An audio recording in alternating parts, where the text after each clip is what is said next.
When it was not popular to be a woman in the forefront, he was there. It was unpopular to stand side by side with your husband in ministry. Every pioneer is first misunderstood. Name calling. Oh, she's a witch. Oh, she has given the man something. How would the man allow? And my husband says to me regularly, don't die under my shadow. I don't have a single regret. I love my life.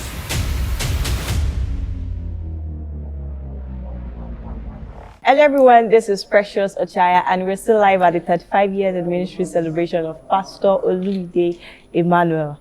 And our guest today is none other than the confident, vibrant Reverend Funke Adejumo. Hello ma, how are you doing today? Hello Precious. Hello beautiful Precious. Thank you so much ma, you look very beautiful. You're welcome. Thank you. How does it feel to celebrate with your friend in ministry 35 years in ministry? Oh, I'm excited. I'm grateful to God for him, his wife, and everything that has his signature. I rejoice heartily by reason of what God is doing.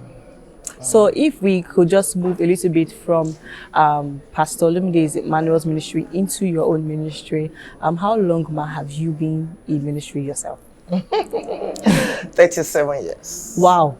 Wow, 37 years. That's a lot. So how's the journey been so far? Roller coaster. Joys, challenges, sorrows. Sorrows. So those sorrows, when did you notice or when did you have that strong, feeling that you needed to be in ministry? And you know that this call is something you cannot, shy away from anymore. At what point, if you can take us a little bit of the backstory of that also. Okay, so I have been a pastor's wife for 37 years and I just felt that was okay. Comfortable serving God under my husband. I'll go to church, sweep, do all those pastors, you call it yard duties. And then this day I was going to Ado-Ekiti in Nigeria and I just pulled into the gas station and I had God say to me, you have been faithful in another man's home. Now I'm calling you and I'm giving you your own. Wow. I will amplify your voice. I'm sending you particularly to women. I heard him. I knew that was God. Heard the voice.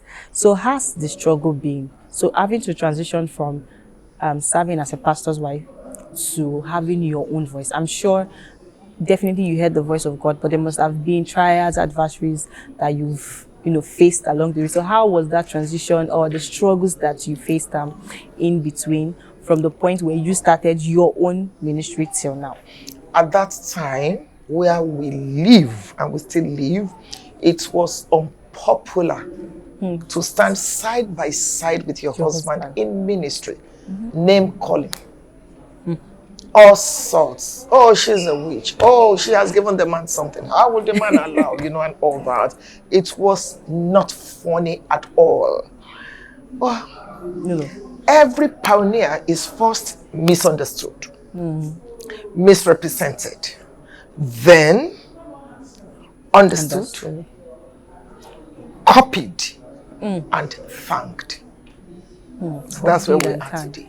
Copied and thanked. So, how were you able to stand tall? If you were facing that even in the community you were living. So what kept you going? What was your standing point? Number one, God's grace. There's no explanation for that, but God's grace. And then number two, a very un-African understanding Christian husband. Un-African. Because my husband says to me regularly, don't die under my shadow. If I did not marry you, you will have still had a destiny to fulfill. So why should marriage hinder you? And that's why every honor I give to him, it's not a gift to him, he earned it. Wow. When it was not popular to be in ministry, to be a woman in the forefront, he was there.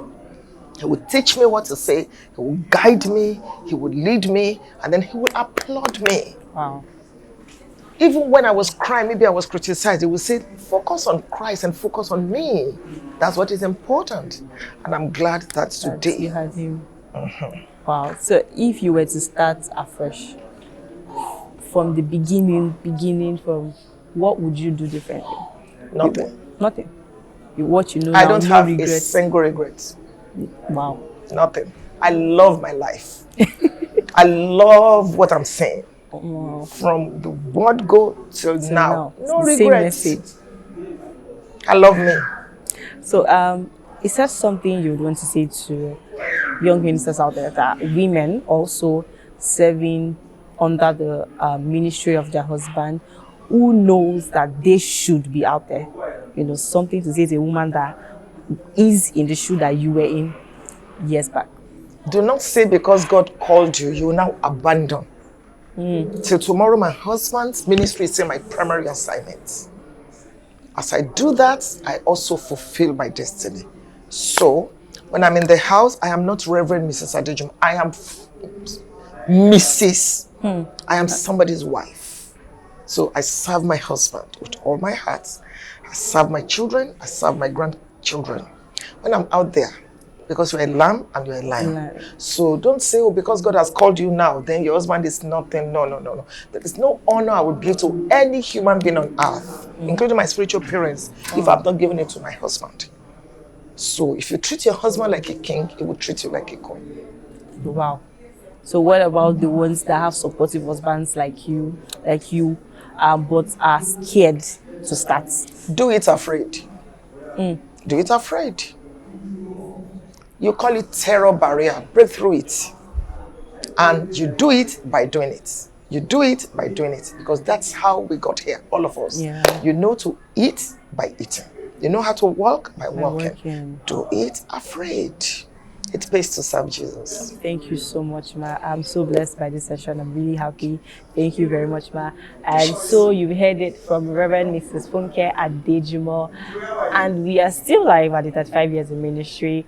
It's my CSTV Global on Instagram and Facebook and on YouTube. Do not forget to like, comment, share, and subscribe to our YouTube channel. Until we see next time, my name is Precious Ochiagha.